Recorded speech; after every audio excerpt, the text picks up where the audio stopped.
Hi and welcome to Magic Numbers. This is episode number 175. We got that far with it, and today we're going to talk about the early data for Lorwyn Eclipsed. The new set is upon us, and it's interesting. And it's interesting always in the first days to find a good foothold on what is important in the format and what is not.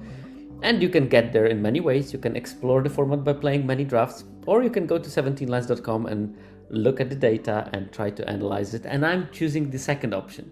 But don't get me wrong, I'm doing it for the episode. In my personal time, I'm actually drafting and trying to explore new things and try to figure out how it works. Before we move on to the episode, I would like to thank my patrons because, you are sponsoring my jolly ramblings. And I would like to thank three new patrons. That's Dylan, Michael, and William. So thank you very much for joining. And I do appreciate your patronage. Preamble for today is a bit about data, and I'm not going to go deep into it because I don't want to do any spoilers for what's going on later, but generic rates can be very deceiving. This is the thing that most people have contact with when they watch the 17Lands win rates. They go on the main page, they look at the win rates of cards, and they draw conclusions on them. And it's all fun and games if all the archetypes are doing relatively comparably, and maybe if there is 4 archetypes for each color pair. But Lorwyn Eclipsed is a set with 5 supported archetypes, which means that only 2 combinations of colors for each color are played disproportionately more, and we'll see how disproportionately more. But this creates a problem that if one of the archetypes is good and the other archetype is not good, you're going to end up with decent cards having low win rate because they're dragged down by this one lower win rate archetype. And this is exactly what's happening in this set with many black and red cards. You will see their win rates and you might come to the conclusion that the cards are mid or pretty bad, while in fact some of those cards are really good in elves and very bad in goblins because goblins are bad. And goblins are dragging the win rates of the cards down. And example is things like the Blightrot or Bogslither's Embrace here depicted here on this slide. These cards are solid cards that are also solid cards in the goblin deck. Problem is with the goblin deck, not with the cards. So make sure that I think that earlier than normally, at least at lower rarities, you should be looking at archetype specific win rates for those. Because if you don't, you might draw wrong conclusions and you will come up with, elf decks, the green cards are so much better than the black cards. And to some extent this might be true, but to some extent this is an artifact of generic win rates being dragged down by the goblin decks. How is Lorwyn working up so far? So first thing I normally do is I give you a lot of those generic statistics of the format. When we look at how colors are played, what are the most popular color pairs, what are the win rates of each color pair, and then we move on to generically good cards in each color, and then we move to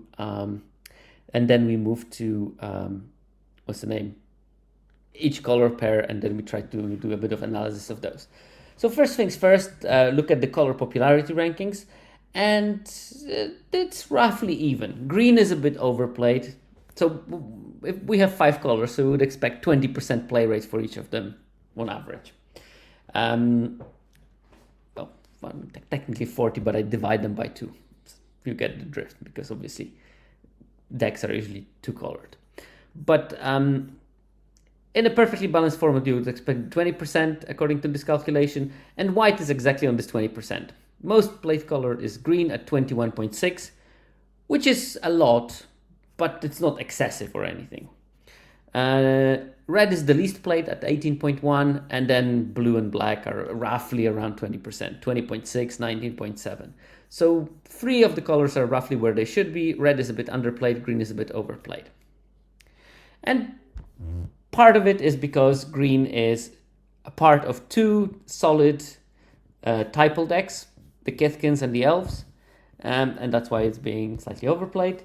Red is a part of a more finicky Elementals deck, which is not bad, it's pretty good, but it's more difficult to play maybe. And also red is part of goblins which are weaker. I mean, let's not be afraid to use this word. Data for 4 days is enough to draw the conclusion that goblins are not as strong as the other color pairs. Can there be good goblin decks? No problem. I've seen many of them. I've been beaten by goblins. I've played with goblin decks and won games. I think that how you build them right now is not optimal. So if people learn how to build those decks better, I think that they can become a force to be reckoned with. And I'm pretty sure that by the end of the format, because people are going to wean off the drafting black-red, every pod will have like one dedicated goblin seat where you will be able to draft a solid deck.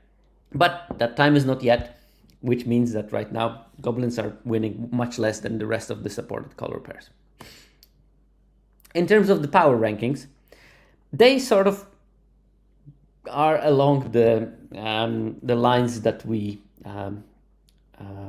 would expect. Oh, the number here is not good. It should be 54.7 instead of 55.9, the average win rate. Let's correct that quickly so that people don't get confused.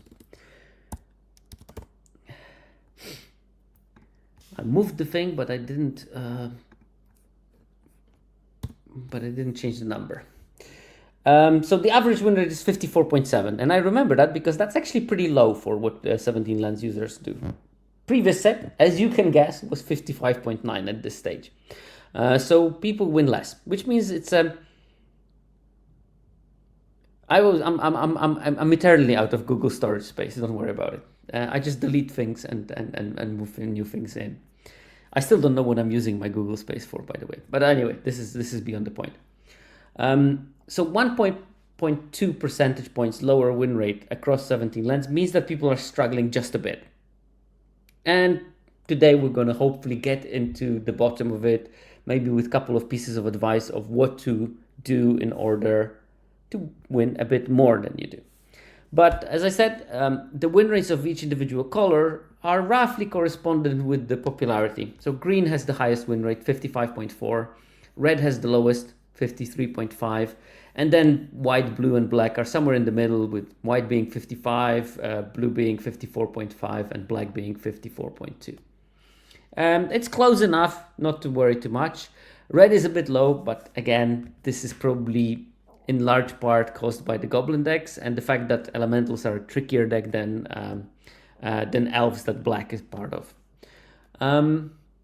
But these are not any worrying numbers. This is close enough to each other. The 2 percentage points spread between the best and the worst color is not optimal in terms of if you wanted to optimize the sets for balance, but it's definitely not the most problematic that I've ever seen those kind of numbers. I've seen like differences of 4 percentage points before. You see, this is what you get with Harry. You stop correcting on the old slides. At least I can remind Mike that I'm running out of Google storage space. But Lorwyn Eclipsed is clearly a two-color format, and especially that those two colors decks are 48%. 2 colors and a splash are 37.7. But keep in mind that probably a large chunk of those 37.7% of the 2 color and splash decks are just 2 color decks that have a couple of those hybrid changelings or something like that. And if you have like a land that can give multiple colors of mana and you have a multicolor hybrid changeling, 17Lands will treat this deck as a deck with a splash for no reason whatsoever. It has to be done like that because otherwise you go into some kind of arbitrary, crazy judgment of what is a splash and what is not a splash. But for the methods, we need to keep in mind the limitations of the method. This is something that you should always keep in your forefront.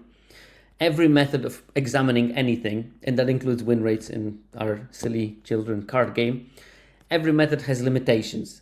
And if there are limitations of the method, you can't pretend that they don't exist. You need to acknowledge them and take them into account, mention them, and try to figure out how to reduce the impact of those limitations rather than pretending that they don't exist. And this is the way of living, and I'm living that life. So I can tell you that in hybrid sets, it's always a bit shaky to determine what is a 2-color deck and what is the 2-color and a splash deck and what is the 3-color and what is the 3-color and a splash deck. As you can see here, 3-color and splash decks are more popular than 3-color decks. And then you can think, oh, that's a bit strange. But for me, it's not strange at all. It just means that 3-color and splash decks are probably 3-color decks that have good fixing for 5 colors. They will have either a monolith, or they will have the elemental mana dork, or they will have the 0/4 tree folk mana dork, and these can give all 5 colors of mana, which means that any kind of hybrid spell that you have that is outside of your normal colors will be counted by 17Lands as, oh, I can cast it. And of course, in 3-color decks, it's going to be much more prevalent that you want to have 5-color mana fixing because you are already playing 3 colors. And because of that, you will also have some changelings that allow you to cast those spells for multiple colors of mana. And because of that, you will end up classified as this 3-color and splash.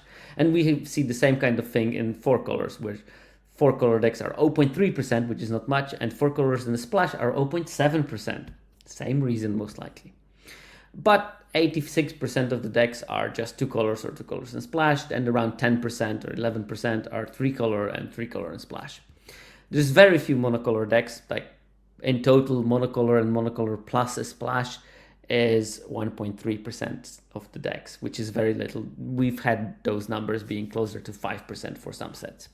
So strictly 2-color format. If we look at the win rates, well, pure monocolor decks are having the highest at 58.6. These are rare. You can't force them. You cannot reliably draft them. This is more of aberration and an anomaly in the data than anything. If you are sitting in the lane where you can draft a monocolor deck, probably a good idea, because that means that your color is wide open and you will not suffer with the mana. And in this set, it's more possible than ever because, you have hybrid spells. However, in the normal situation, you will draft a 2-color deck. These have a win rate of 56.3. 2 colors and a splash is 54.1. Which means that, those 2 colors and splash are not only because of this hybrid spell kind of artifact. There's almost assuredly there are some 2-color decks that actually genuinely try to splash. And then 3-color and 3-color plus splash have win rates of 50.8. And maybe this small bump for 3-color and splash means that the 5-color fixing that you will put in your deck is good, rather than splashing a 4th color in a 3-color deck is a good idea. However, we also cannot exclude the alternative hypothesis here that vivid decks will be often 3 colors. L will often splash also the 4th and maybe even the 5th color in order to get all 5 colors of the vivid payoffs. In terms of the popularity of the colors, and here I even wrote it on the slide, these are the data from the last Avatar. I wanted you to show how it looked like for the last Airbender. And Azorius was at 15%, and then we have a bunch of things at 11, 12, and then we have a bunch of things between 9 and 7. That's how this graph looks like for Avatar, the last Airbender. Now, this is how the graph looks like for Lorwyn Eclipsed. We have Golgari and Azorius at 20%, Selesnya, Izzet, and Rakdos 16, 15, and 14.5 respectively. And remember, 14.5, that's almost as much as the most popular color combination in Avatar. And then we have a cliff, and we go to 3.6%. So from 14.5 to 3.6 of Dimir, 2.8 Boros, 2.4 Orzhov, 2.3 Gruul, and 1.8 Simic. Massive drop. And to be fair, it is sort of surprising to me that it works so well, because I can imagine people just drafting black and white and whatever reliably, but it seems like designing the draft as 2-color will force people naturally to drive the 2-color decks. So as I said, Golgari and Azorius are the most popular of the bunch, and then Selesnya, Izzet, and Rakdos roughly the same. I'm assuming that over time Rakdos is going to drop off. I'm assuming that over time maybe the Mardu archetypes are going to increase a bit. Because if people start drafting less Rakdos, maybe the red, white, and white, black archetypes are going to be slightly opened. That's a good question, Mike. I wonder how the same graph would have looked if the set was exactly the same, except WotC named and explained the less supported color pairs. I'm actually very, very curious how that would look. Maybe next time they should do it that half of the arena users get all the 10 color combinations explained and half get only 5 explained, and let's see. And another good comment from Happy Porcupine: do Gruul and Simic have low play rate because they often end up as 5 color? Partially, yes. Partially, especially with Simic. Simic will end up often as a 5 color. Gruul, I think, is a deck that you can draft on its own. I looked through some trophy decks from Gruul and they looked very gruely. But there is definitely the element of those green adjacent unsupported color combinations turning to be vivid decks that might end up in 3 colors or so. However, we have to also keep in mind those 3 color decks are rare, so they will only constitute, you know, couple percent of 10% of the decks are 3 colors, so you know it is something. It is not nothing. Okay, and in terms of the win rates, we see a cliff, but it's not the cliff at the end of the supported archetypes. We have Golgari at 57.7, then Azorius and Selesnya at 56.3, 56.4. By the way, I kept the order exactly as the order of popularity. That's why you see some things going up or down in terms of the win rate. But Golgari, the most popular and the most winning.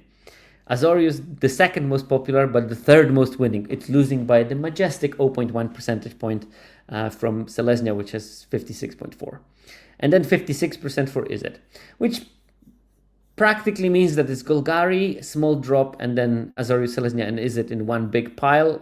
You can't really say that which one of them is better or not. The win rates are very similar.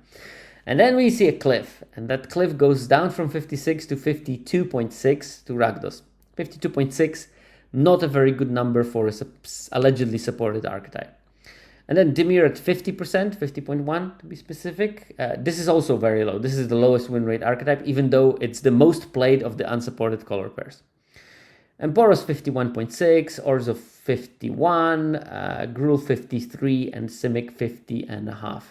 So big drop for those unsupported archetypes, and somewhere among them also Rakdos, which clusters more with the unsupported archetypes in terms of win rate than with the supported ones.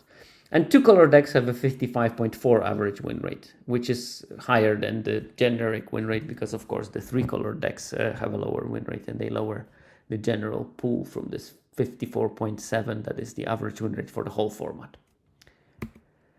Okay, so this is the generic data. I think that the important thing here is, I think elves are by far the best color combination right now. That doesn't mean that they are forcible. I don't think that they are. Actually, I think quite the opposite. You shouldn't be forcing elves. Then we have the sort of chasing pack with Azorius, Selesnya, Izzet, and then Rakdos, and then all the rest piling up somewhere in the bottom. And it's especially painful for Rakdos because Rakdos, with the extra support of additional signposts, more cards that are designed for it, supported archetype, and still winning 52.6. Yeah, fairies is going to be a difficult thing, and I'm going to, definitely going to do a deep dive onto the unsupported archetypes in the future. It's just not going to happen right now because there's just not enough data. It's too chaotic, too much noise. I will show you some indications of the data for the unsupported color pairs, and not even for all of them, because for Simic I just didn't have sample sizes even to find one card or something. So after that, normally what I start is I look at the evaluations of colors, where I will look at the best bombs, top commons, and top uncommons. And here we go back to our preamble and remind ourselves that there is a caveat this time that, if we look at the top black commons, we have to keep in mind that cards that are specific for elves are going to be promoted in that thing because they are going to be less frequently played in the goblin decks. And because they are less frequently played in the goblin decks and the goblin decks lose a lot, their win rate is going to be a bit higher than the rest of the black cards. So let's keep that in mind. But white bombs. Bomb, I defined as something that has a game in hand win rate of 61% or more. And there's plenty of white bombs. The top 3 of them, kin binding. And I think that This is a mistake card. This should have not been a common. Looking at the win rate, this should have been a mythic. This card is going to be annoying in the long run of the format because people open it way too often. You're going to be facing it way too often, and because of that, it's gonna, novelty factor of being beaten up by a bunch of 5/5 Kithkins is gonna wear off very quickly. In general, I think there is many cards in this set with extremely high win rates at high rarity, which are not even rares, uncommon, way too high win rates for some of those cards. Maybe it will clear up and improve in the future, but for now, I think that there's a couple of problematic power outliers at lower rarities than Mythic. But kin binding, if you don't know, creatures you control get +X, where X is the number of creatures that entered the battlefield under your control this turn. And you think, yeah, well, that's not that great, but it also makes a Kithkin at the beginning of combat on each of your turns. So, including the turn that you play it. You play it before combat, start of combat, you make a Kithkin, boost the team, +1/+1, and then from that turn on, you can play a couple of creatures before combat, make a Kithkin, all of a sudden your team got +3/+3. And of course, the longer it lasts, the more Kithkins you get. It's sort of like, one card that it reminds me is Virtue of Loyalty from Wilds of Eldraine. It's similar.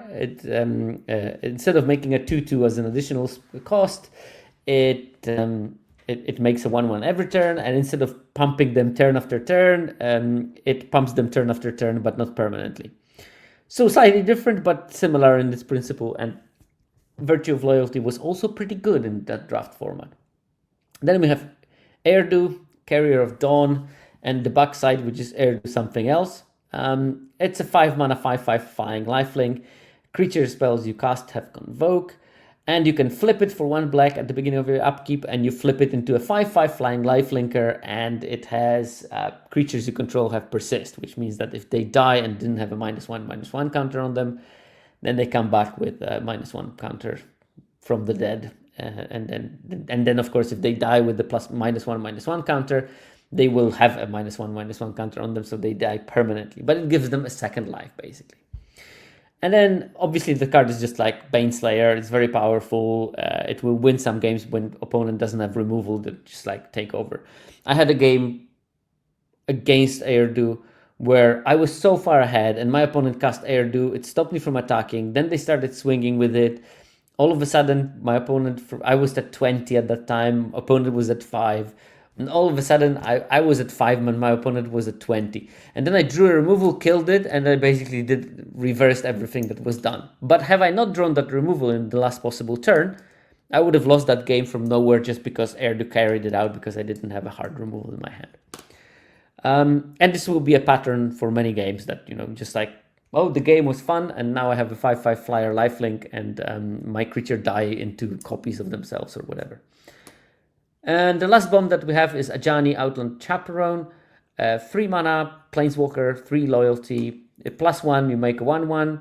-2, you deal 4 damage to a tapped creature. Which, by the way, is so annoying that the Lord of the Merfolk is untapping things at the end of the turn. I was, again, playing a game with Ajani in hand. My only option was to maybe kill something tapped and then turn the corner. But they always untap their creature that they attack me with at the end of their turn. And I was just like sitting with this Ajani that I couldn't protect because they had flyers, and it was super annoying. Most games, on the other hand, you will be able to play it and gain some value and take over the game. It also has an ultimate. I don't know. Please do let me know if you ever managed to ultimate Ajani, but you look at the top X cards of your library, where X is your life total, and then you may put any number of non-land permanents with mana value 3 or less onto the battlefield, and then shuffle. David O did ultimate Ajani. The problem with ultimating Ajani is it takes -8. I think that the problem with getting to the ultimate is I find it hard to plus it so many times that I get it to 8 loyalty and not win the game. But maybe sometimes it does happen. So did you manage to win after ultimating? Both David O and David O ticked it up to 9. That's a very elegant way of dealing it. So you could ultimate it and still continue upticking from the next turn. I assume you won that game. Okay, but these are the 3 white bombs. Top commons in white. Number 1 is Liminal Hold. 4 mana Oblivion Ring, gains 2 life. Banishing Light, basically. Yeah, it's a solid removal card, and it can be played in multiple decks. I think it's pretty important also for Vivid decks, as it gives you a white permanent on the battlefield. And removal is important. So yeah, and turns out that this is enough to be the best white common. But before we go like too deep into commons, I want to stress one thing very, very strongly. Commons in Lorwyn Eclipsed are just not good in general. There are some formats where I will look at the deck and it has like, 15 copies of top 10 commons of their color pair in the deck, and I say, ooh, that's a strong deck. Here, I can look at the deck and it has 15 commons of the top 10 commons in the format, and I would say, ooh, that deck is lacking power. Because we are having a format, normally we have like, commons are like, top commons are 60% win rate, and there's like a bunch of them. Top uncommons have like 62% win rate, and then there's also a bunch of them. So there's like a 2% kind of shift between the best commons and the best uncommons. In Lorwyn Eclipse, we're living in a world where top commons have like 59, 58% win rate. Top uncommons have 54, 55% win rate. So spread between them is massive. This is the same spread as normally between commons and rares, like top rares. And this sort of marginalizes how important commons are in the set. We're going to talk about them because, of course, you can't just draft all uncommons most of the time. And if you can, then you trophy, that's fine. But don't think that getting a lot of good commons is going to win you drafts. It's not going to happen in this particular format. This format will promote very heavily having the key uncommons. To recognize the key uncommon, it's very easy in this format. Just read if it has Eclipsed as the first word of the name of the card. If it has Eclipsed as the first name of the card, word of the name of the card, it is a good uncommon. If it doesn't, it can still be a good uncommon, but Eclipse guarantees that it's a good one. So keep that one specific bit in mind. But yeah, then we have Liminal Hold as the top common. Then we have Wonderbrine Preacher, 2 mana 2/2. When it becomes tapped, you gain 2 life. And Tributary Volter, 3 mana 1/3 flying. When it becomes tapped, another target Merfolk you control gets +2/+0 until end of turn. Which is funny. I was speculating before the set was released that this is a sort of like a Gaelicat for the Merfolk. Gaelicat, if you don't remember from Final Fantasy, a 1/3 flying with vigilance, and if you had 2 artifacts, it gets +2/+0. And this is sort of it. A 3/3 flyer for 3 mana, but you have to jump through many hoops to make it a 3/3 flyer. And sometimes it will be possible, sometimes not. But in this set, it seems like Tributary Volter in the deck that can utilize it well is going to be an absolutely fine card. Top uncommons, and here we look at the cards that you really actively want to have in your deck.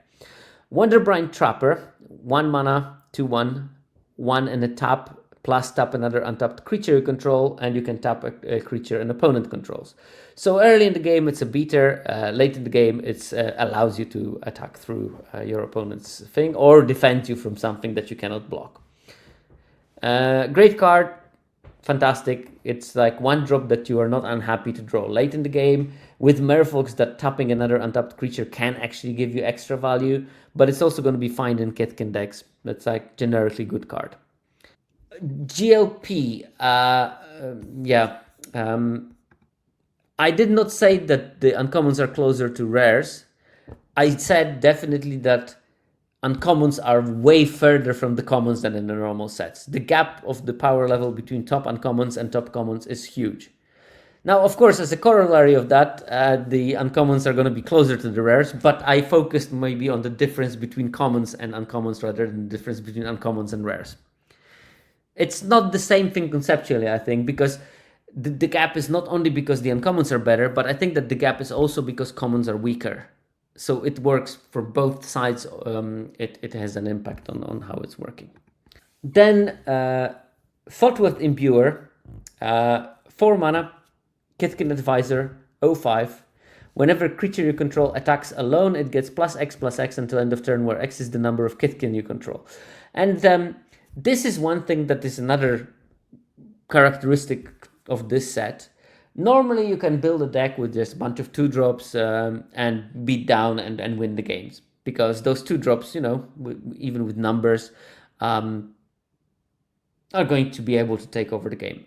And this set, I found it very difficult. Like, 2-drops are not going to win you games. You need to have them. You need to have a certain number of them because you want to be early. But I'm very relaxed about putting the 2-drops in my deck. I'm not particularly strong upon having a specific number. I'm very relaxed about passing a 2-drop for a 4-drop in this set. And normally, when normally, you know, if they're this similar power level, or maybe the 4-drop is a bit more powerful, I like to have a decent amount of more expensive things. Because those 2-drops get blanked very quickly in the game. So you're sitting with those 2-drops and then you're staring at the board of like a bunch of 2/5s and you think, okay, I can't push the damage. There are no like great combat tricks in this set, which is a problem for the weenie decks. We had string of amazing combat tricks in the recent years, and because of that, those 2-drops could push the damage through. We don't have that much evasive threats. Flying is actually at very low numbers in the set, and you know, cheap flyers specifically. So if you are an aggro deck, you need to have plan B that is reliable. And Thoughtworth Imbuer for Kithkin decks is a perfect example of that kind of a plan B. Your 2-drop is blanked, but now you have like 4 of them on board. And then Thoughtworth Imbuer will make one of those 2-drops 7/7. And you attack with it. And what does the opponent do? Chump? Triple block? Well, you lost a 2-drop, and they lost 3 creatures or something like that. So Thoughtworth Imbuer will generate this kind of situation where you are capable to push a lot of damage quite easily. And also, like, 05 will block a lot of things. And the last one is Pyrrhic Strike, which is just a good removal. And in some decks, it will also give you this Blight ability. And removing some artifacts or enchantment is quite essential. There's a couple of really good artifacts in the set. Gathering Stone, there's the mythic, whatever it's called, Anthem effect, +2/+2, and first strike and trample to creatures of a given creature type. That definitely want to kill. There is, you know, we already seen the Oblivion Ring, the at common in the removal slot. Pacifism, there is the Tap Enchantment. So there's a couple of targets for it. And there are some creatures where you actively want to blight on them, so you can remove the counters from them for some value, like Pummeler, the red-white giant, or the 2/5 Tree Folk that draws a card for removing a -1/-1 counter from it. Okay, blue. The bombs. There is definitely several cards over 61%. Top one of them, Thunderflock. 9 mana, 5/5 flyer. So it doesn't seem like super cheap. But it is discounted by X, where X is the greatest mana value among elementals you control. So you have a 4-drop elemental, all of a sudden you pay 5 mana for that.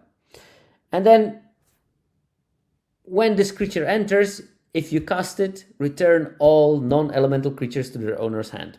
So changelings are untouched, but if you're not playing a mirror matchup against other elementals, you can bounce like a ton of the of things. Mike Provancher says Thunderfolk was a big feature in my favorite game of this format so far, and I can tell you, I've seen that game. I've seen the 17Lands log to that game. I was literally biting my nails just watching the log of the game on 17Lands. I think that in that game, the game state shifted from one person having an advantage to another person having advantage like 5-6 times. It was like, oh no, Mike is winning easy. Oh no, Mike is dead. Oh no, Mike is winning again. Oh no, Mike is dead. Amazing game. I mean, this is Magic at its finest, and the fact that Lorwyn Eclipsed is capable of generating such games is incredible. Dane Font, the White Bombs, we can go back quickly. Kin Bidding, Irdu, and Ajani. And there are a couple of more that are also quite good, but I just put 3 of them to showcase. Anyway, Thunderflock, potent ability. 5/5 flyer is big, first of all. The fact that you can cast it relatively cheap is also important. Bouncing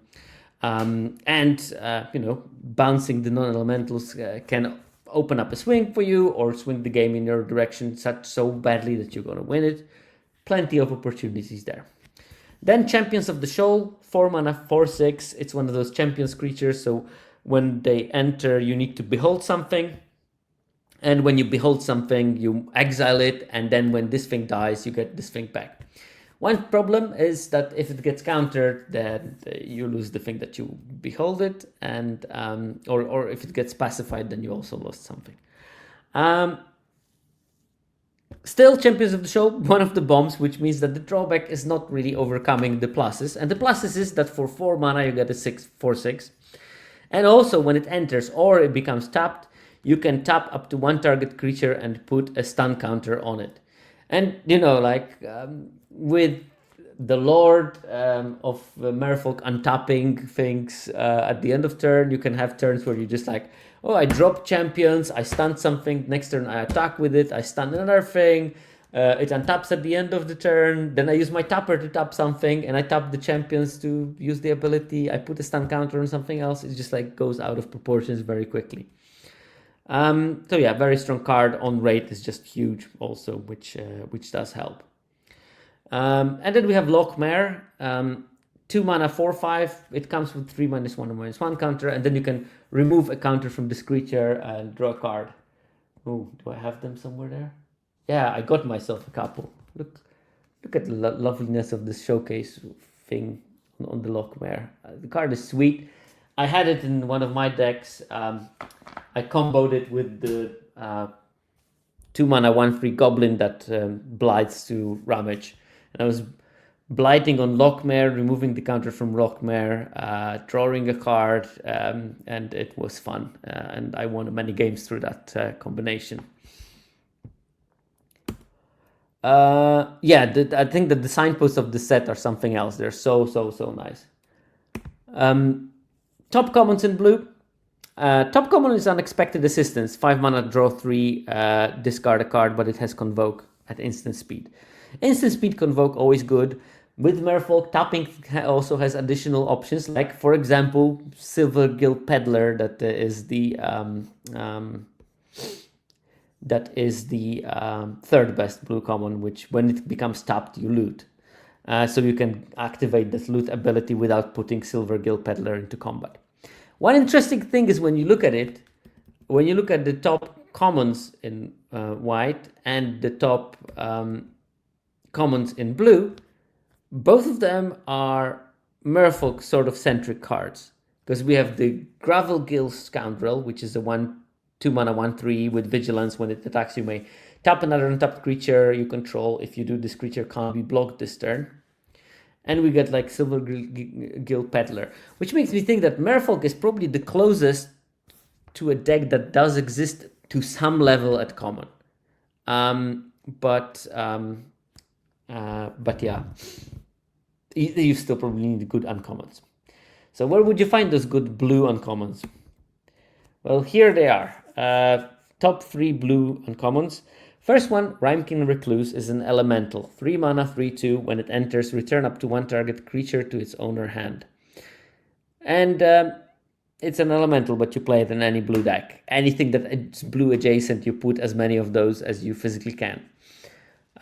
In some elemental decks, you can double that ability or even triple it, and this is sick. And I've done it. Bouncing 3 creatures with it is a pleasure.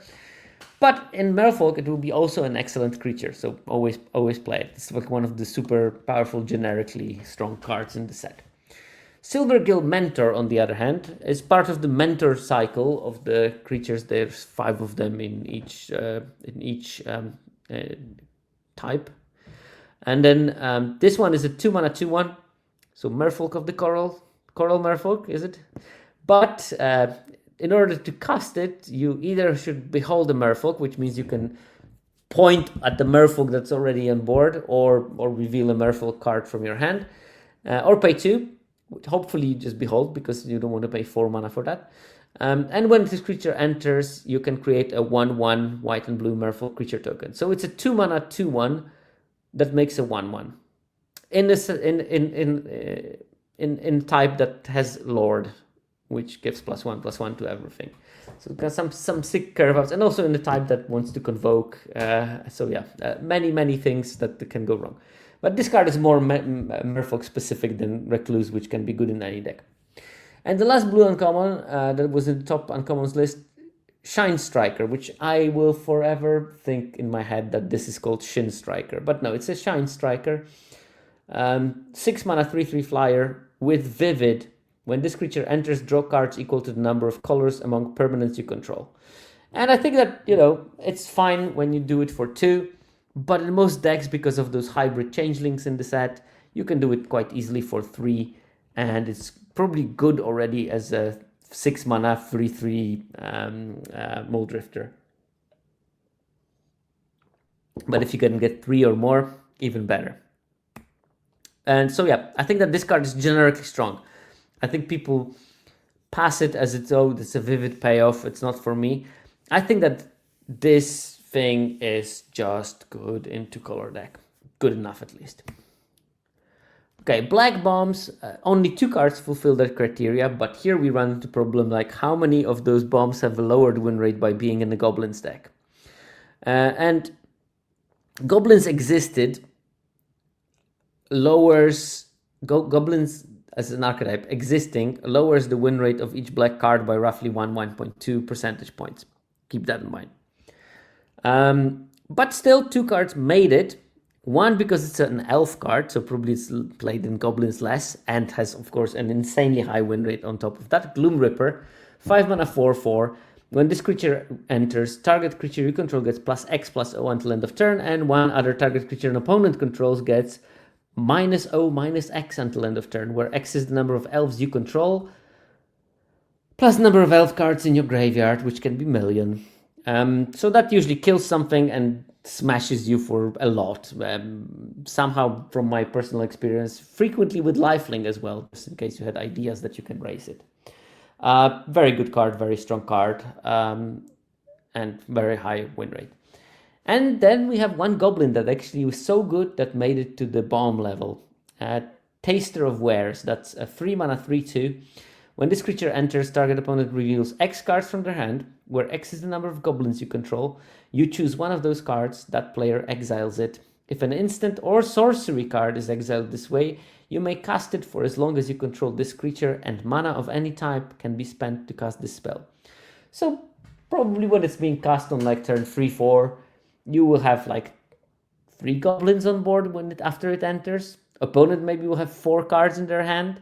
You can engineer it in such a way that you will look at all their hand and pick something, either a bomb that you need to deal with or some like good spell that you will steal. And this is an incredible value because you take away a good spell from your opponent, you get a 3/2 creature on board, and then you cast the good spell. And probably, a very good one, so you can deal with something. So it's 3/4/1, which is nothing to cry about. So despite being a goblin, this card is really strong.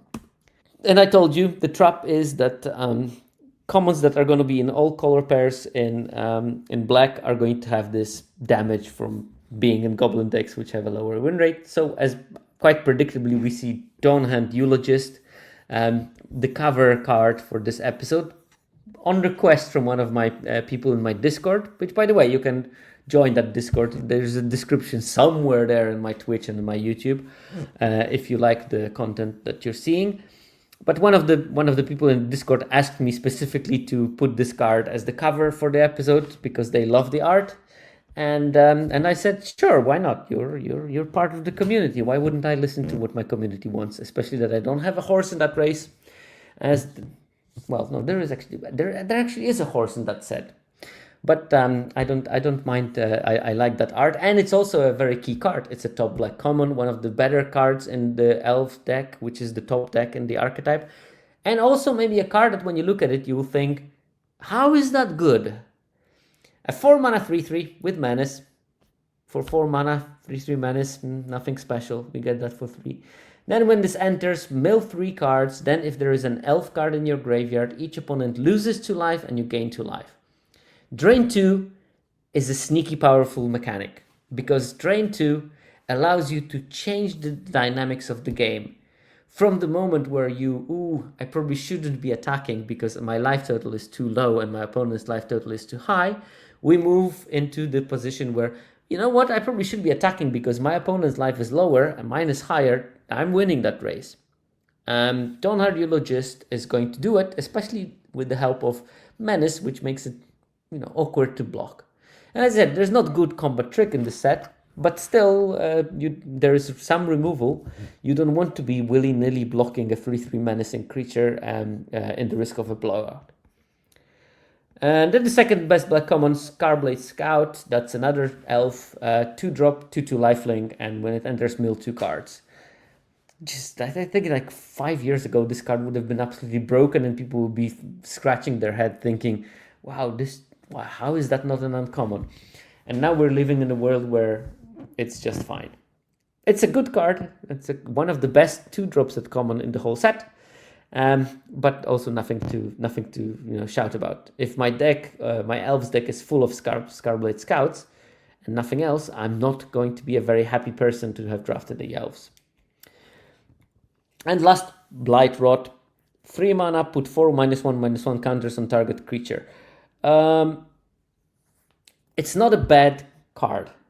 Not a bad card at all.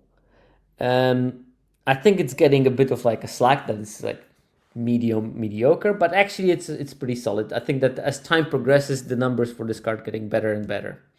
So don't ignore it. And even with that goblin sort of minus for goblins not performing very well, it still makes the top 3 of the black commons. Top uncommons, and here again we will see the elf cards sort of dominating.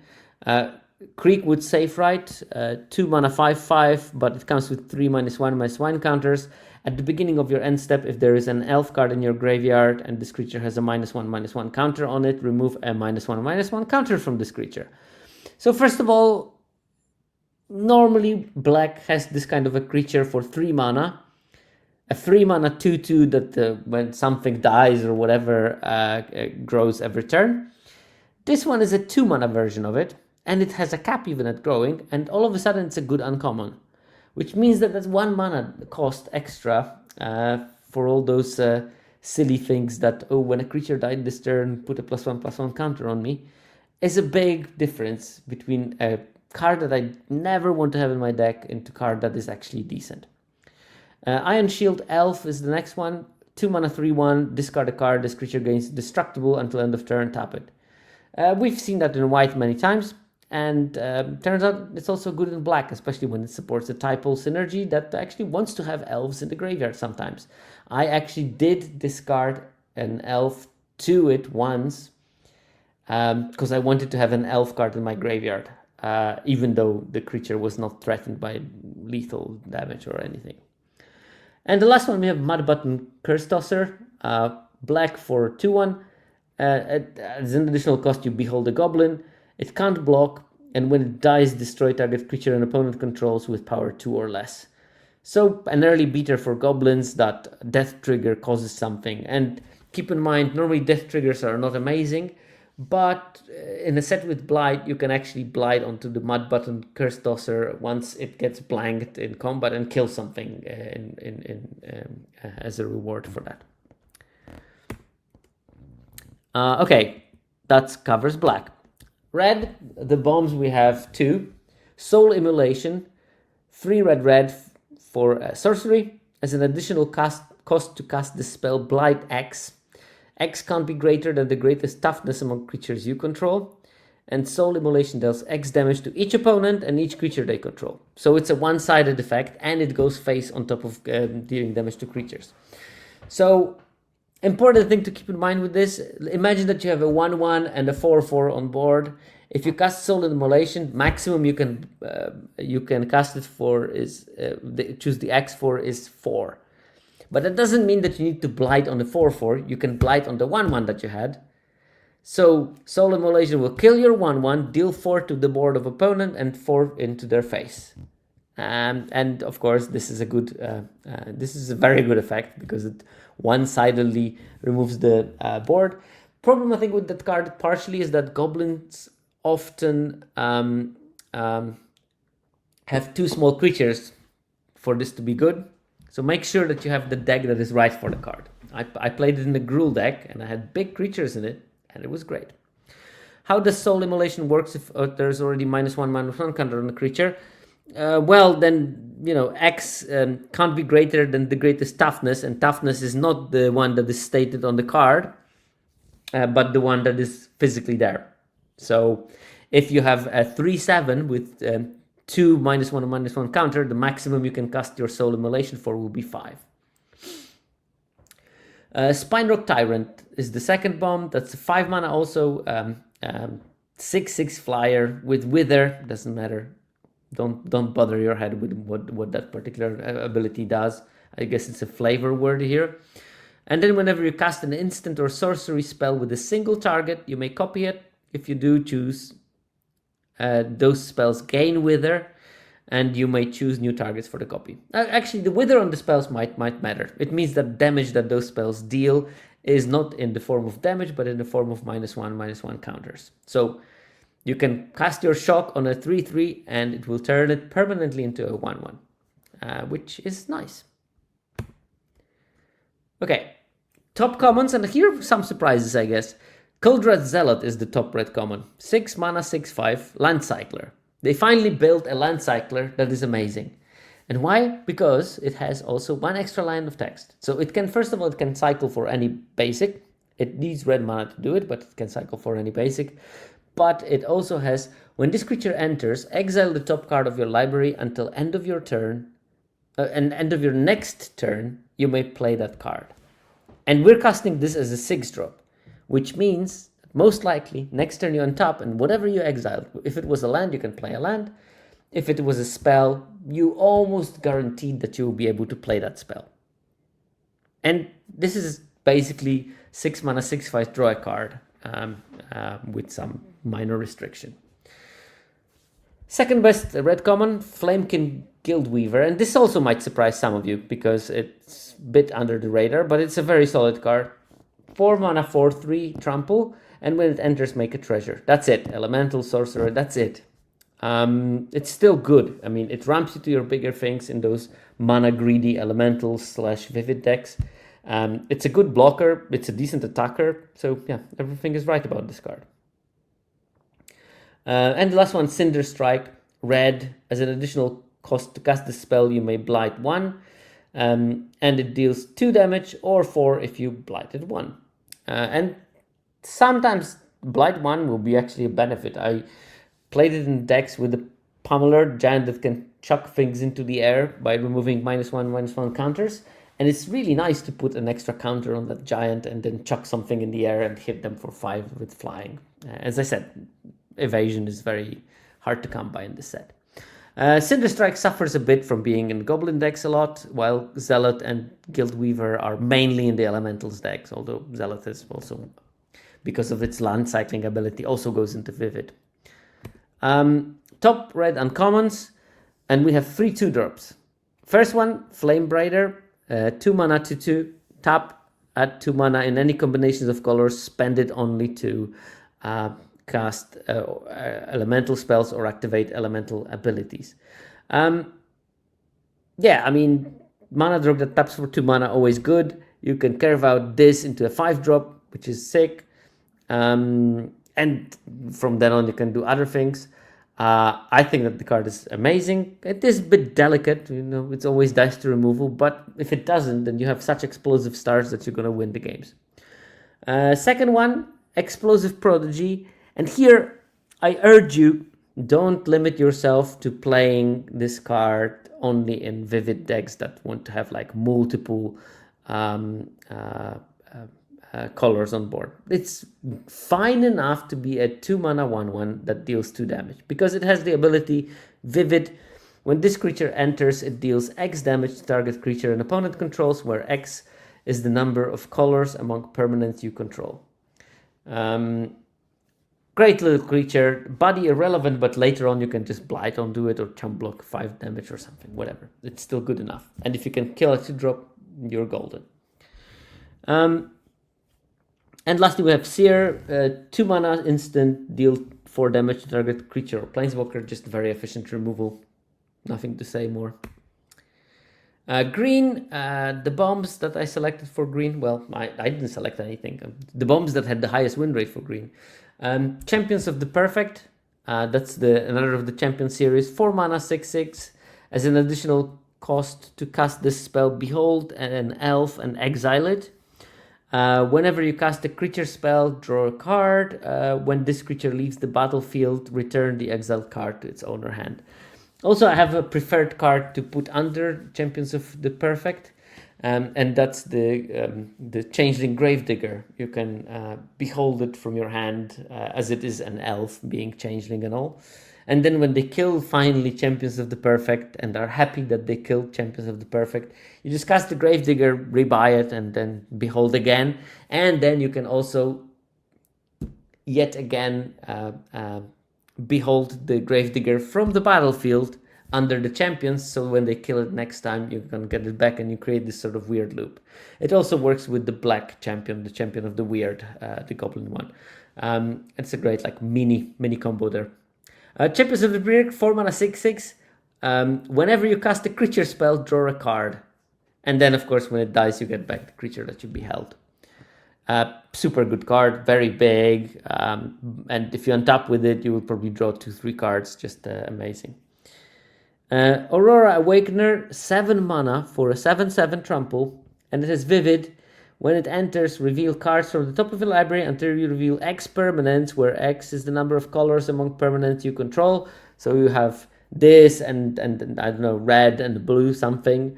You just reveal the cards from the top of your library until you hit 3 permanents. That includes lands. And you can put all of them on the battlefield. Now, of course, it sucks if it's all lands, but on the other hand, that means you don't have to draw all those lands. And you can focus drawing spells later. So yeah, big thing, big payoff for the Vivid decks, and probably doesn't even need to hit 5. If it hits for 3, it's more than enough. The body is also so good. The main problem is how to survive long enough to be able to cast it. But judging by the win rate, people figured out that plan quite easily. Because if they wouldn't, it would not be in top 3 green bombs. That's what I can tell you. And last is Tristan Callous Cultivator. That's a 3 mana 3/4 Death Touch. When it enters or transforms to this side, you can mill 3 cards. Well, no, you mill 3 cards, and then if there's elf in your graveyard, you gain 2 life. And then there's the same thing on the black side. It's also 3/4 Death Touch, and when it flips, you can exile a creature card from your graveyard to ping someone for 2. But this card is just good as a vanilla green 3 mana 3/4 Death Touch. That's big enough body, strong enough body that you will play it in any green deck really if you can. And the green commons. And the top common in green is also the top common in the whole set. And it's not even close. Assert Perfection is the best common in the set. It has persistently highest win rates in every color combinations. Very strong card. The +1/+0 is so big because it can make your 2-drop 3/1 beat up on a 4-drop 4/4, which is important as you see, because 4-drop 4/4s are also good in this set. Second best common, Mist Meadow Council, 5 mana 4/3 that draws a card when it enters, but if you control a Kithkin when you cast it, it costs 1 less, which means it's a 4 mana 4/3 draw a card. Very good card because it lets you keep the pressure being applied. It's big enough that it has to trade with something, and it already gave you a card, so it will naturally build itself to be a 2/4/1. And I think that this card, it's not going to be great in elves, but it can be playable in elves as well in some cases of it, especially when you have like couple of changelings, and definitely can be played in some Gruul decks as well. So not only a strictly Kithkin card, although it is performing way better than in Kithkins than anywhere else. And then last one, Safe Right Cavalry. 4 mana 4/4, can't be blocked by more than one creature, and this is the important part, I think.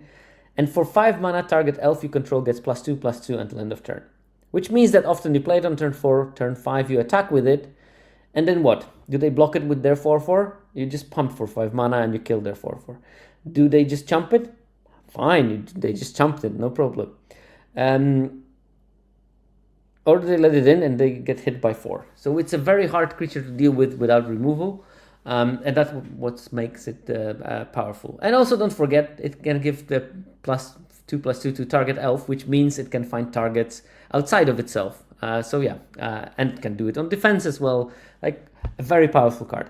I'm very happy to say that I picked it as my green card for the pick 0, pick 1, or pick 1, pick 0 competition for Magic Data Science. So I believed in that card since before the set was released, and of course I should have picked Assert Perfection, but I'm more proud of my choice of Safe Right Cavalry than I would have been from the choice of Assert Perfection, because it was not an obvious thing for a powerful card in the set. So I'm happy for that. Top uncommons in green, Morkant's Eyes is the top uncommon, which is shocking, because this is a 2 mana enchantment elf, and at the beginning of your upkeep you surveil 1, and then for 6 mana you can sacrifice it and create X 2/2 elves equal to the number of elves in your graveyard. Keep in mind it spots itself because you sacrifice as a cost, so it is in the graveyard when it resolves, and it's an elf. And I've been on the receiving end of people making like 10 elves all of a sudden, and you just one game turns into something you lose. Very powerful, a lot of elf synergies, mill, and feel the graveyard, which makes Morkant's Eyes even more powerful. Second best card, Moon Vigil Adherence, 4 mana for a 0/0 elf druid with trample. It's not really a 0/0 because it gets +1/+1 for each creature you control and each creature card in your graveyard. This thing is often like 11/11, 12/12. And it's very hard to deal because of also the trample. I don't think that they could have printed the card without trample. It would have still been good enough and maybe less oppressive. But again, sometimes this card takes over the game just on its own. And I think also it's not strictly an elf card. Kitkin decks that go wide can easily play it. It's going to be a 7/7, 8/8 because you traded off some Kitkins early and you have some Kitkins on board, and it becomes big. And the last one, Virulent Emissary, 1 drop. Green for a 1/1 death touch. Whenever another creature you control enters, you gain 1 life. Amazing card. I mean, it's sort of like Luminarch Aspirant from was it? No, Luminarch, not Aspirant. Lunarch something from Midnight Hunt. 1 drop that gains you life whenever a creature enters. It can gain a large chunk of life across Lunarch Veteran. Thank you very much. It can gain you a large chunk of life during the game, but that one was just a 1/1. Okay, it had some bonuses of being able to cast it as a 1/1 flyer later in game. But this one also, when it gained you a bit of life and people start attacking you with, say, Safe Right Cavalry, you just block it and it's dead because of Death Touch. So great card that is good early, and you will gain a ton of life if you drew it on turn 1. If you draw it on turn 11 of the game, you just play it and it will trade with something. So super good card. And also I think that this one is worth to keep in paper because that's going to cost like $1 or $2 forever. So you can keep a stash of those for later and sell them in 3 years, and you're going to buy yourself a couple of mythics for the collection of Virulent Emissaries that you drafted. Because I'm pretty sure it's going to be good in Commander, because Commander players love their Soul Sisters. So yeah, Ashling's command does a lot of things. So each of those commands copies the type of their typal. So Ashling commands can copy an elemental, and we've seen some really nice elemental. Now imagine copying a Manowar. Then another option is draw 2 cards. Another option is ping everything an opponent controls or target player controls for 2, or create 2 treasure tokens, which is sort of like a buyout mode, I guess. But I guess like any combination of copy elemental, draw 2 cards, copy elemental, ping everything for 2, or draw, ping for 2, any combination of those is just amazing. Grub's command is the second best multicolor bomb. That one copies a goblin, or gives everything +1/+1 and haste until end of turn that you control, or kills artifact or creature, or target player mills 5 cards and then puts each goblin card milled this way into their hand. So potentially, in a heavy goblin deck, you can draw 3 cards or something.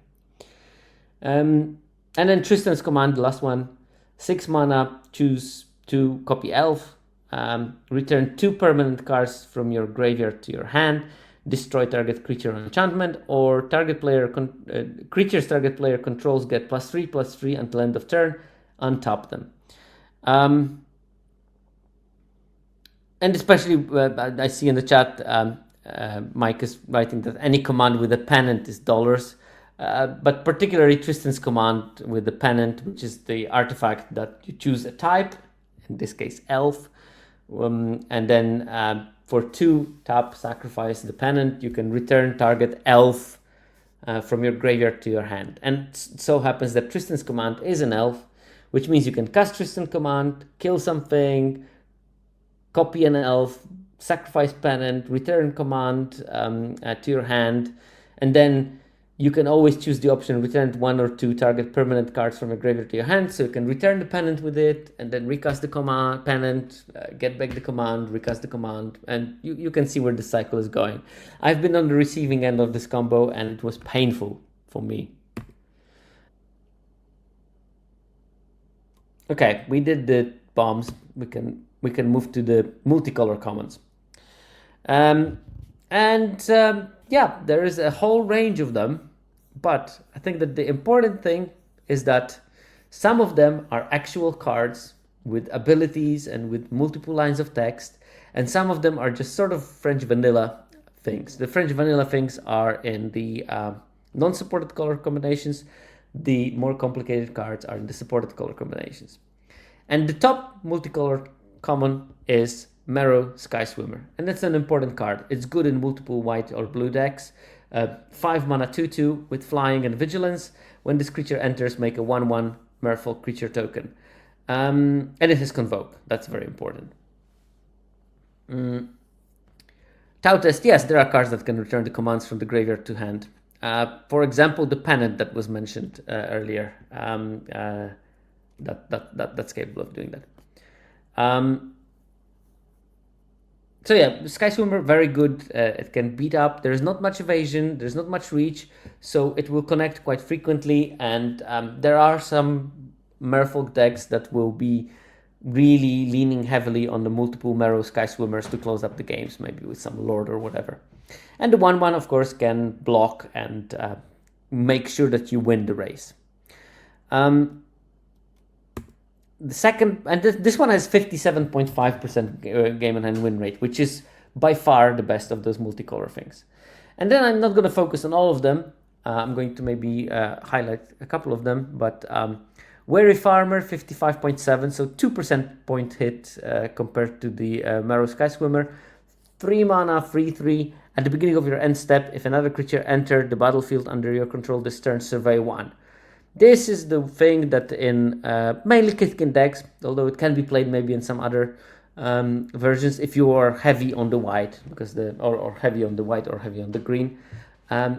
But this is a kind of a card that an aggressive deck will stop you from flooding, because every time you see a land on top, you just can surveil it to the graveyard, and every time you see a spell, you just keep it. And this will limit how many lands you're going to draw, which is great for those decks because they need to be drawing gas consistently in order to win. Flaring Cinder, also 55.3. This is the Is It one. 3 mana, 3/2, and when this enters, and whenever you cast a spell with mana value 4 or greater, you may Rummage. This is another, when you think about it, very similar cards in a way. Only with this one, you need to keep the the lands in your hand to rummage them away if you don't need any more.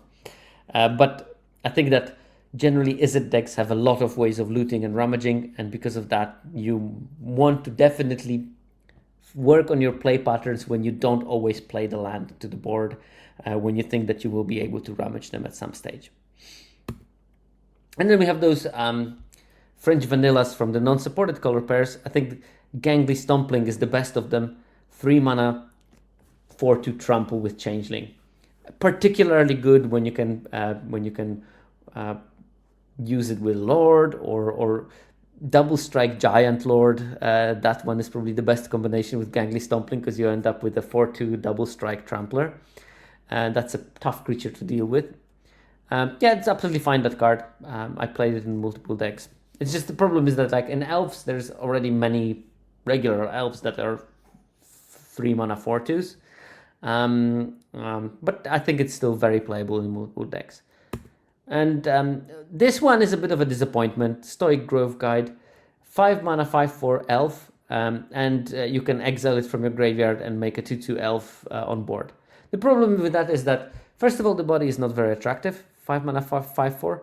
Second of all, exiling it from your graveyard is going against several synergies that you have in the deck. So it's like okay, you gain a 2/2, but also your Moon Vigil Adherence is going to be one smaller at some stage because you're going to lose that elf eventually or something. So yeah, not as powerful as the other ones. And then we have the Feast Link, the Life Linking version of the French Vanilla, the Flash version of the French Vanilla, but these are all already at the 53% win rate, so not interested in them. Spike Link, Grasp Link at 51%. But important thing, I think, Chaos Spewer, 3 mana 5/4. When it enters, you may pay 2 mana if you don't blight 2. So technically, potentially a 5/4 beater for 3 mana. But more than not, it's just going to be pretty bad. And especially, it's not what the Goblins deck wants to be doing. I do think, however, that this might be one of the best creatures for Vivid decks, and specific type of Vivid decks, but nonetheless. I think that if you are playing a Vivid deck that is green-red colored, and you're going to be playing things like the Scarecrow, the 1/3, the 0/4 Tree Folk Mana Dork, the 1/3 Goblin Rummager, all kinds of those creatures, the 2 mana things with 3 or more toughness. I think that Chaos Spewer is actually good in those Vivid decks because 5/4 is a big blocker. It will stop opponents from attacking for many turns, and this is all you want. You want to be left in peace, assemble your mana base, and start dropping big Vivid payoffs that cost 6 or 7 mana. And I think in those decks, Chaos Spewer can be pretty good, especially because it also spots you black color on board. So you get a 5/4 that will block or prevent people from attacking. That later you cast your shine, the 3/3 that draws cards. It will have blue, red, and green, and maybe black and maybe green. So you have 4 colors spotted through that, which is more than enough to make the, what is it called? Shine. I'm so bad at remembering the names of the cards for this. Shine Striker. If you get the Shine Striker, it will draw you more cards. Yeah, and that's the top commons, and then there are uncommons. And I already told you the rule. It's important if the uncommon has Eclipsed in the name, probably good. If we look at the top 6 uncommons in the set, top 7 uncommons in the set, 5 of them have Eclipsed in the beginning. And Eclipsed uncommons are those triple hybrid typal uncommons. All of them look at the top 4 card and find either one of the lands from the color pair that they're supporting or a creature from the type that is specified in the name. So Eclipsed Elf finds an Elf, Eclipsed Marrow finds a Merfolk, Eclipsed Kithkin finds a Kithkin, Eclipsed Flamekin finds an Elemental, and Eclipsed Boggart finds a Goblin. So these are 5 of those are in the top 7 uncommons. Eclipsed Elf, average win rate 64.4, which is way above what I classified for a bomb. Eclipsed Marrow and Eclipsed Kitkin also over 61%, which is this bomb threshold. So 62.5, 63% win rate. And the two things that are not eclipsed in the top 7 best uncommons are Deep Channel Duelist and Morkan's Loyalist. They are the two lords that support merfolk and elves. So 7 top uncommons, 4 of them are typal eclipsed cycle, and 2 of them are lords. And apart from Bogart with 59%, all of those cards have 60 plus win rate, which is insanely high. 5 of them have over 62%, which is like best rare in the set category. I think that 2-3 of them are in the top 10 cards in the set so far in terms of win rate, which is very, very strong. I'm pretty sure that Elf definitely is in top 10. And maybe the rest is in top 20, but it's still pretty good for an uncommon to be in top 20 best cards in the set.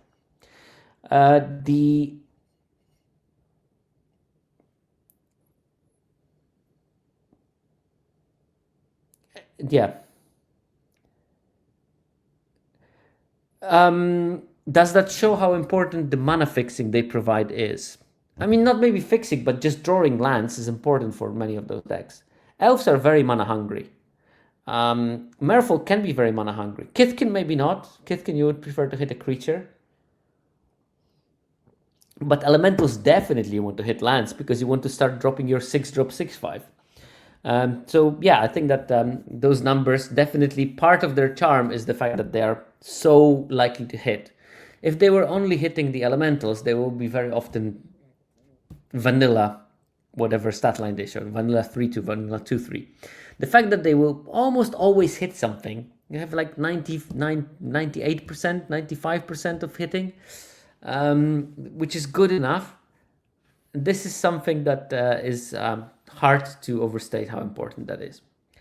And the last 3 of those multicolor uncommons are Thoughtworth Lieutenant, the Kithkin pseudo-lord. It's close to being a lord, but not exactly, and sometimes better actually. 2-2 that when it enters, or when another Kithkin you control enters, a creature will get +1/+1 and trample until end of turn. Another way of getting big creatures through by giving them trample. Then we have Twin Flame Travelers at 58.5. This is the Elemental Lord. It doesn't give power toughness boost, but it doubles the triggers from Elementals. So you cast your Mana War and it bounces 2 creature. You cast your Vivid 1/1 that pinks something for the Vivid, and that pinks twice. Really good combination of things. So I had double Twin Flame Travelers on board. I cast the 6/5 Elemental Giant, and I also had the 2/4 that draws a card every time you cast a spell with mana value 4 or greater. And I basically cast my Giant, drew 3 cards, exiled top 3 cards of my library, and I could cast them until the end of the next turn. And then someone bounced it, and I couldn't recast it because I would just mill myself out because that was so much value. So yeah, there can be too much of a good thing sometimes. I managed to win this game, but basically I had to rummage away my Giant because I couldn't cast it again. And last one at 58%, Noggle Robber. 1 Gruul Hybrid for a 3/3. When it enters, you make a treasure, and when it dies, you make a treasure. A very solid creature. Also should be played more in not necessarily Gruul decks. I think it's a solid addition to heavy green versions of Kithkins and Elves, and obviously the Vivid decks. So we go back to the color power, but this time I sorted it by win rates. And we see Golgari number 1 with 57.7, Selesnya at 56.4, Azorius at 56.3, Izzet at 56. Those 3 of the chasing pack, as I mentioned earlier. And the runaway leaders, Golgari. They didn't run away far, but they are runaway leaders. And then we have those unsupported color combinations and Rakdos, the Goblin deck at 52.6. So, because the unsupported archetypes are played so little, and we can go back many slides and see, this was Avatar The Last Airbender, how often are each color combination played. And, from 15 Azorius to 6.8 Gruul, not that much of a difference and a gradual decrease. And this is this set, 20% Bulgarian Azorius, 15% is it Selesnya and Rakdos, and then 2 to 3% Dimir, Boros, Orzhov, Grul, and Simic. Because they are played so rarely, sample sizes of those decks are very petite, and because they are petite, I'm not going to look too deep into those. Because the sample size is too small to draw general conclusions. I'm going to look at them later when I get more data and I can go deeper into what makes those off-color pairs tick, but it's not the time just yet. So I'm going to focus on the 5 main color pairs and give you some indicators for the rest of them. And for each of them, I'm going to look at best common for each color combination, and I'm looking here at the win rates of that color pair. So when I look at the Assert Perfection win rate of 60.7, this is 60.7% win rate in Golgari decks, in Elves decks. Then I'm going to look at the Hidden Gem, a card that is played maybe not frequently, maybe a card that is still being passed quite late in the draft, maybe a card that just tickled my fancy. It surprised me that it's there. It's a very arbitrary category. And the same, I also selected Trap. Maybe this is a card that's played a lot but doesn't win a lot. Maybe it's a card that looks like it would be great in this archetype, but it isn't. Again, a bit arbitrary. But it opens a discussion about what do those decks want and how to play them. Best common is easy, and again, this is objectively best common in terms of win rate. So Assert Perfection, as I told you, the best common in the set, and it's also best common in Golgari, because why wouldn't it be? 60.7% win rate, which is low. As I said, commons in this set are pretty low. I looked at Final Fantasy at the same stage, and in Final Fantasy there were like maybe 12th or 13th common was still 59% win rate. In this set we have one card that has 59% win rate. That's Assert Perfection. So big difference in how powerful the commons are. Okay, Hidden Gem I selected at 58% win rate is Rooftop Percher. 5 mana 3/3, changeling, flying. When it enters, exile up to 2 target cards from graveyards, and you gain 3 life. And I think I looked at the numbers on this card, and it seems like it's low-key good. It has high win rates in multiple archetypes, played not that much, but I think that there is no graveyard hosing in this set, or at least not much of it. And Rooftop Percher allowing that while being a non-embarrassing body, like 3/3 flyer. As I said, evasion is not predominant in this set, and having typo synergies because it's a changeling might be just enough to make it better than what it seems on paper. And on paper it looks pretty bad. Yeah, you gain 3 life. It's a 3/3 flyer for 5. Not good enough in Modern Magic, but I think that it is good enough, at least for some decks, and it will be good against some decks more than others. And I think specifically can do a bit of damage to the Elves decks, because they will get 2 fewer Elves from the Morkant Eyes. They will not be able to reanimate that thing that you killed. Just pay attention to this card. I'm not saying it's busted or anything. As I said, commons are generally not busted in this format, but maybe you should include it more frequently than you do. And I will definitely put it a couple of times in my deck just to get a feel of how it really plays. I've had big range of playing against it because I never played with it myself. It was annoying sometimes, and it was absolutely unimportant sometimes because I had a busted deck, so nothing was really that much important in those. The trap I selected is this Stoic Grove Guide. I already talked about this card, the 5 mana 5/4, and you can exile it from a graveyard to make a 2/2. This is exactly the kind of an elf that you probably shouldn't be wanting to play in your deck. I'm not going to say you're never going to play it in your deck, but you should be not happy about playing it in your deck. And that, I think, brings us to one big observation that I had so far, is that you really want to make sure that you go into your Kindred decks for good reasons. They are close between each other, apart from goblins. They're close between each other, and it's worth to spend time to find out which one of the Kindred synergies is most open. Because if you start drafting the most open one, you're going to be rewarded by those busted uncommons. And we're talking busted. We're talking about 65, 64, 63% win rate uncommons. If you can't get those 60 plus win rate uncommons and maybe some even rares that are even higher win rate, then I don't know why you're drafting that typo synergy. I said Elves is the best deck in the format. But Elves that doesn't have Eclipsed Elf, the Lord, and maybe a rare or two and Morkan's Eyes, is not a great deck. It's not better than your average elementals. It's not worth drafting Elves just because you read that, oh, Elves has the highest win rate of all the decks. It's close enough that you need to have a good reason to draft Elves. And that's what I'm doing so far in those drafts in this format. I'm definitely not marrying to my first pick. I want to pick a rare as much as possible in the first pick, or one of those busted uncommons. If I don't, then I'm definitely married to my first pick. But I had so many drafts where I picked Eclipsed Merfolk as my first pick. And then I just picked two. I don't see any outstanding Merfolk card. I see a solid elemental payoff. I'm going to pick an elemental then. Then I see a really, really strong elf. I picked the strong elf. And after several picks, I see what dregs are coming into my hands. And if the dregs are, like, there's no elves, I'm super happy to abandon my elf line.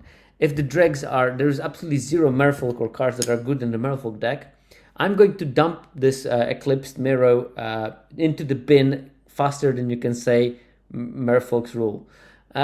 Because there is no point of trying to force those archetypes. They really genuinely have to be open. And this has also led me to draft multiple times those off-color pairs. Because if I don't find a typo synergy, I might as well try an experiment on the off-color pairs. I just had a nice trophy yesterday with the Gruul deck. Because I started drafting elves, I noticed that they're closed. I got like a ton of good red removal in pack 1 later. That told me that sort of red is open. I tried to enter some kind of elemental line, but it was never there. Blue seemed to be pretty cut. I didn't want to move into goblins, but I still had like a bunch of good green cards. I opened some more good green cards. I got a couple of like white bombs, 2 of them. I splashed them into my deck, and in the end, and pack 3 also, I was gifted a Vibrance, so happy times arrived.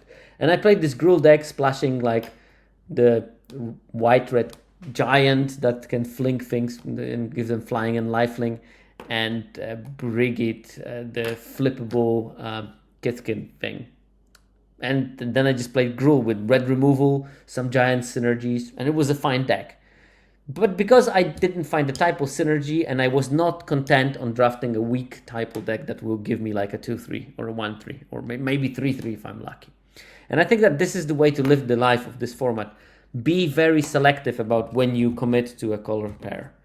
I want to have like really solid uncommons and some rares before I commit to elves. I don't want to be going into elves for mediocre uncommons and maybe 1 or 2 of the good uncommons. That's not enough. In terms of the uncommons, best uncommon is Eclipsed Elf with a modest win rate of 66.1%. This is the level of like top rares of many formats, 66% win rate. This is like amazing win rate. Hidden Gem I selected, mainly because the card is still going pretty strong, pretty late in the draft, is Morkan's Eyes. It has 62.5% win rate, which is, this would have been impressive if not for the 66 from the Eclipsed Elf.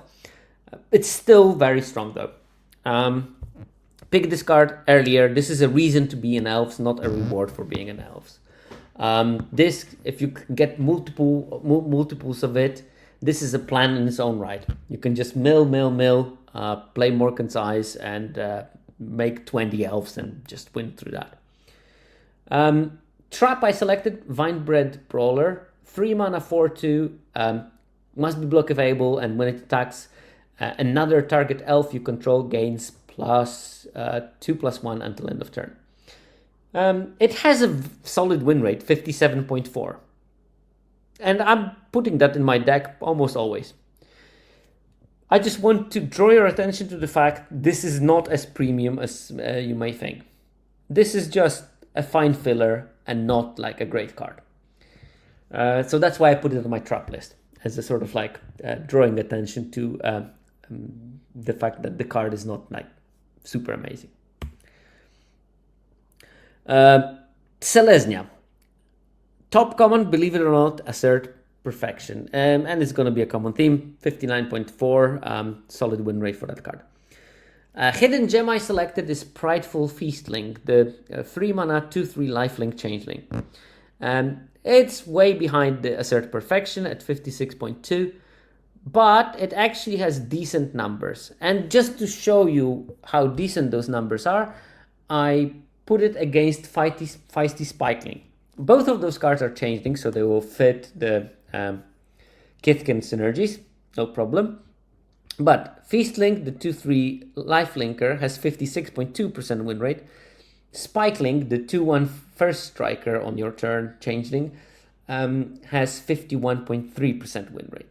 This is a big spread between those cards, and then makes me think that the Selesnya decks, the Kithkin decks, are more happy playing the chunkier and more expensive lifelinker than the super streamlined aggressive card. Because that 2/1 first strike is fine when your opponent has 2/2s to block it with. Not so fine when they have a 2/3, which will be often. In terms of the uncommons, Eclipsed Kithkin, Selesnya Hybrid for a 2/1 with the Eclipsed ability, so looks at top 4, finds Kithkin forests or plains. 65.2, a bit less than 66.1 from the Eclipsed Elf, but still nonetheless extremely impressive. Hidden gem I selected, and I talked about it briefly when we discussed the uncommons. Moon Vigil Adherence, 4 mana 0/0, trample. This creature gets +1/+1 for each creature you control and each creature card in your graveyard. As I said, this card is great in Elves, and it's up there over 60% win rate. But in Kithkins, it's still a 59% win rate card. You go wide enough with Kithkins, you will lose some creature in combat in order to make it big enough that you actually are happy playing Elf Druid, even though it doesn't say Kithkin on it. So don't get trapped into thinking, oh, it says Elf, therefore it's a Golgari card. Not always, some of them, not many, but some of them can fit across the synergies just sheerly on the power level. And the last one that I selected as a trap is Thoughtweft Charge. 2 mana +3 instant, it gives +3/+3 until end of turn, and if a creature entered the battlefield under your control this turn, draw a card. Daniford in the chat says, interesting, Charge has always done great for me. I've been bashed by that card quite a lot. I mean, it's one of the few amazing combat tricks in the set, it seems to me. But I can't ignore the fact that the win rate is 54%. And I think it might have something to do with how highly you have to pick the card in order to get it into your deck. I would probably just ignore picking it early, and if I can get it late, I'm going to be happy with it. But sacrificing high picks for cards that have lower win rate is a recipe for disaster in the set, because you really need to focus on picking those super impactful cards. Like, if I'm early in the draft and I have Thoughtweft Charge in the pack and maybe, I don't know, Eclipsed Kithkin, well, that's maybe a bad example, but something off color. Maybe Eclipsed Elemental, that's a 60% win rate card.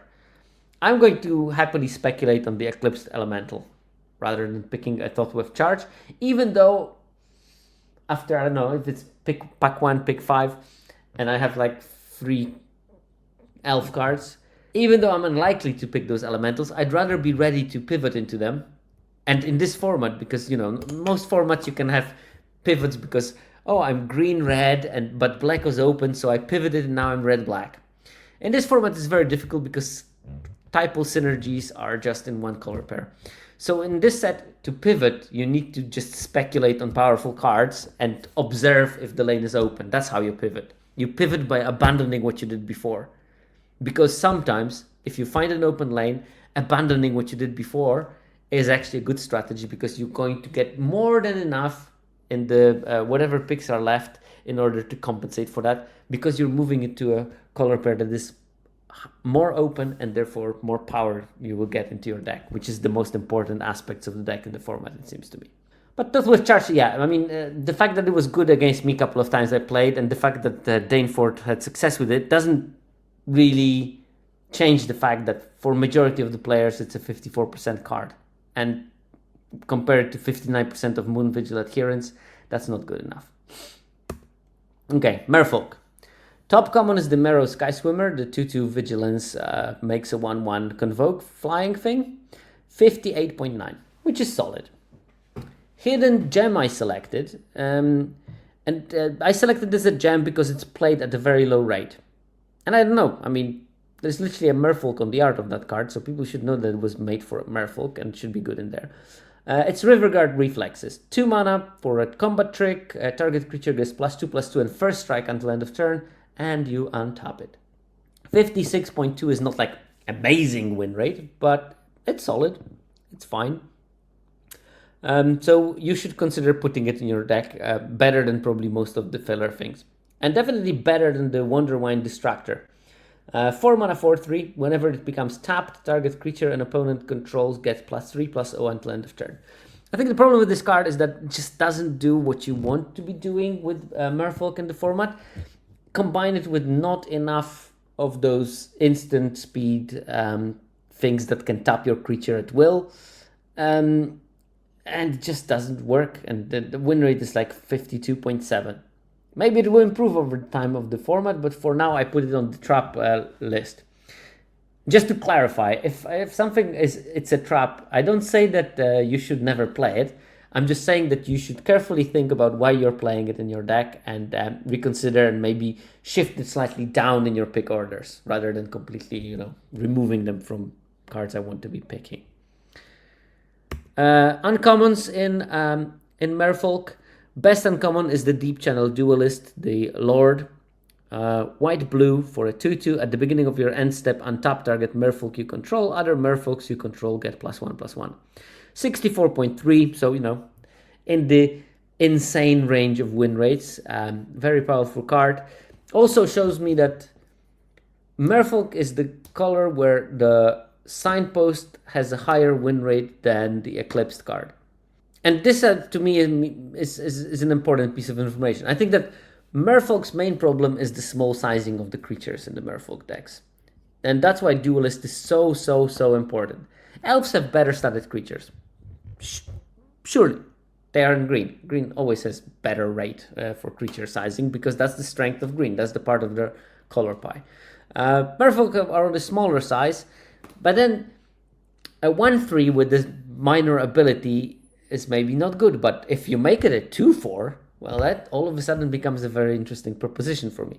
And I think that this is why Deep Channel Duelist is such an important card for those Merfolk decks. Hidden gem I selected is Shine Striker because it has 61.7% win rate in hand. Now, sample size is on the smaller side, and I don't know. Is it Azorius-based Vivid deck, or is it Shine Striker as I'm fine drawing 2 cards for a 3/3 flyer, no problem, a kind of situation? I think a bit of both. I think that there will be some Azorius decks that have incidental pieces of other colors, like, I don't know, maybe the, what's the name? Prideful Feastling is in there or something like that. And then you get Spotted Black on top of that, and then you will draw 3 cards. Needless to say, despite small sample size, it has high win rate, so at least it's worth speculating on and seeing why does it exactly work in the Merfolk decks. Trap I selected, 55.3% win rate, which is not terrible at all, but definitely lower than I would have expected at the start of the season, is Meander's Guide. 3 mana 3/2, when this creature attacks, you may tap another untapped Merfolk you control. When you do, return target creature card with mana value 3 or less from your graveyard to the battlefield. I think Mr. Golos, you're absolutely right. Like, if you're playing Shine Striker, you can have Kithkeeper in the same deck as well. Kithkeeper is definitely a scary card and easily splashable, like in Elementals and Blue-Red, for example, as well. So, yeah. So Meander Guide, underperforming. I think 55 is not as good as I would expect for this card. It's probably the lower mana value creatures are just outpaced by the stage of the stage of the game where Meander's Guide will be attacking. I'm pretty sure that there are some like mini combos where this card can be made amazing.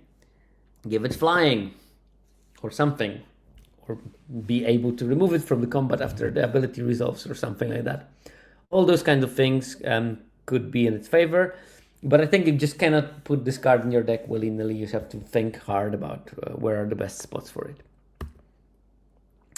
I think that, yeah, I played it a couple of times, and one of the problems I encountered in Merfolk is that I had nothing to reanimate because I was attacking with flyers and keeping my ground creatures back to block comfortably so I can win the battle in the sky. So often this like couldn't find anything. And you know, my predominant flyer is a 5-drop, which means I cannot get it back with this. Okay, is it best common? And this is probably the biggest surprise of the set. I don't think that many people put Coldwrath Zealot as the best red common. I'm pretty sure like 90% of the people put Cinder Strike.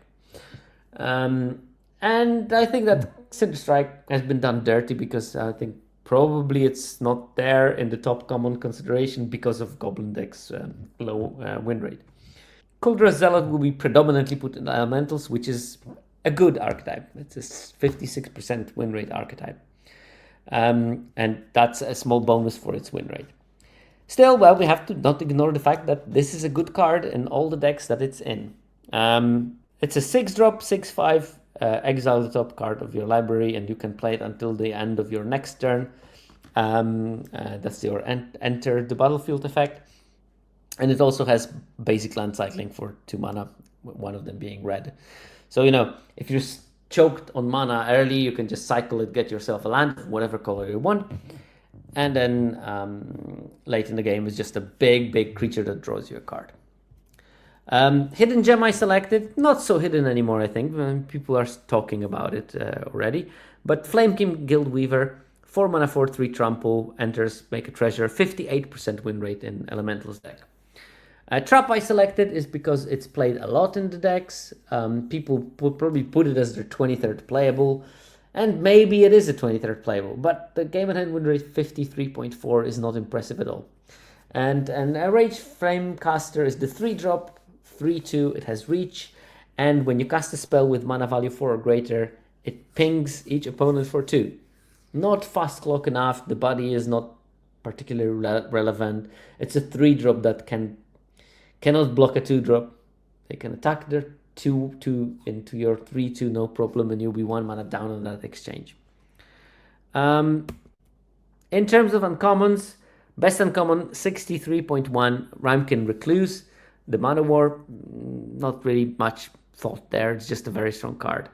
Hidden Gem I selected is Gathering Stone. I'm pretty sure that many of you have already figured out that this card is super strong. For those of you who didn't, it is super strong. So this is an artifact. When it enters, you choose a type. Spells of this type cost 1 less to cast. So you cast 2 mana elf, now it costs 1 mana. But the important part of it is that when this enters, and this is all that's super important, I think that it would not have been so good if it didn't have that enters trigger.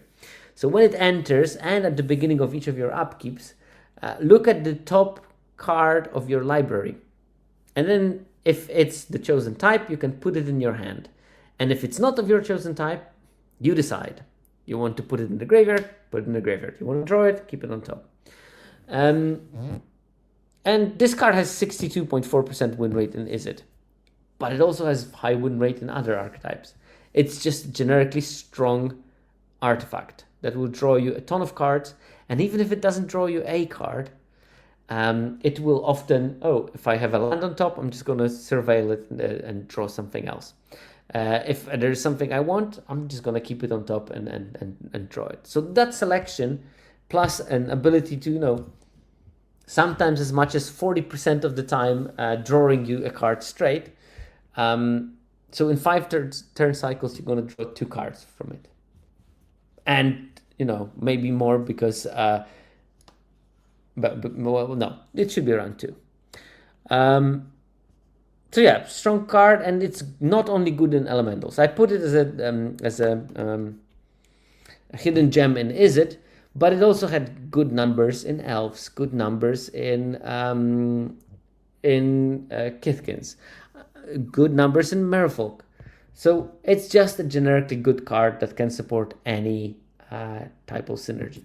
Also, I'm pretty sure that this one is another of those that you will be selling them for $3 in a couple of years. A trap I selected, Soulbright Seeker, red, so 1 mana for 2/1. As an additional cost, behold an elemental or pay 2. And this one has red, target creature you control gains trample until end of turn. If this is the third time this ability has resolved this turn, add red, red, red, red, red, which is a weird option ability. However, I do think that people have lived that dream of on turn 3 I'm going to go, on turn 1 I'm going to cast this, on turn 3 I'm going to go red, red, red, and then get 1 extra red, and I'm casting a 4-drop, so this thing is basically a mana dork. That is also a 2/1 for 1 mana, which would be a great rate. But it rarely works like that, because getting 2 red is an issue. It does have one thing that I like about it. There is the 2-drop 2/2 in red that taps for 2 mana, but you can only use it to cast elemental spells or activate abilities of elementals. And Soulbright Seeker is a sort of scam way of getting that mana from the Kithkin, from the elemental mana dork into this. So you tap the thing for 2 red, you use the 2 red to activate the ability of the Seeker, and maybe 1 mountain to tap to add another red and activate the ability of the Seeker, and then Seeker produces mana that can be spent on anything. So you sort of like bamboozled your way with the Flame Braider to produce mana that you can cast for, well, anything. But outside of that, it's a dream to do it properly, and the 2/1 is blanked very quickly if it cannot grow or cannot get evasion or something. In order for it to be properly good and limited, it should probably have something like Menace. But I think that this card was actually printed with Constructed in mind as a mono red card, where you can get 4 mana on turn 3 randomly. 56 is not like a terrible win rate, by the way. It's just not as impressive as you would expect from dedicated and uncommon in this set. Okay, Rakdos, the goblins, the sick man of Lorwyn. Top common is Cinder Strike at 54.2. Let's go back to Izzet top common, 59. Azorius top common, 59. Selesnya top common, 59. Golgari top common, 60.7 even. Here we have 54. So chasm of 5 percentage points, maybe even 6-7 percentage points. This suggests to me that there is something wrong with goblins. It's not only people cannot build the decks, it's easy to make that blame. It's not only it's been overdrafted, because there is no evidence in the data that it's been overdrafted. I think it's just not that good. You need specific things to go right for the goblin decks to be good, and they just don't go right well enough. I think a lot of the deck is the A+B synergy. Time and time again in the years past, the A+B synergy decks are underperforming because they are absolutely susceptible to variance. You draw all the A's, meh. You draw all the B's, meh. So yeah, that was the problem. Hidden gem I selected is Changeling Wayfinder. The 3 mana 1/2 Changeling. When it enters, you may search your library for a basic land card and reveal it and put it in your hand. It has 53.2, which of course is a pathetic win rate for all the other archetypes, but for goblins this is actually one of the better commons. And I think it's mainly because it gives you value, a lot of value up front. You get the land to your hand. And the 1/2 body then is a good vesicle for the -1/-1 counters from blighting. 53 again, not amazing, but it will do. And the trap I selected is Chaos Spewer, because Signpost common having a 49.8% win rate on 17 lands, that is not impressive whatsoever. And as I said, I told you my speculation that I think it might be a better card than Vivid decks that need it as a blocker, not as an attacker. I think that Rakdos decks, they don't want to be attacking decks. They want to be defensive decks that sit back, accrue card advantage, card selection, and don't care about early attacking and later ping opponent out with one of those nickel and dime enchantments like the Boggart Mischief or something. In terms of uncommons, despite the archetype performing badly, Eclipsed Boggart is still a good card. 59.8% win rate in Rakdos decks. That's absolutely solid.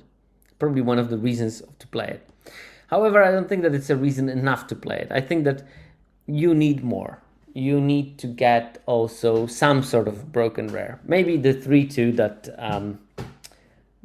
that exiles something from opponent's hand, and you can, if it's a spell, you can, or if it's a non-creature spell, you can cast it at later stage.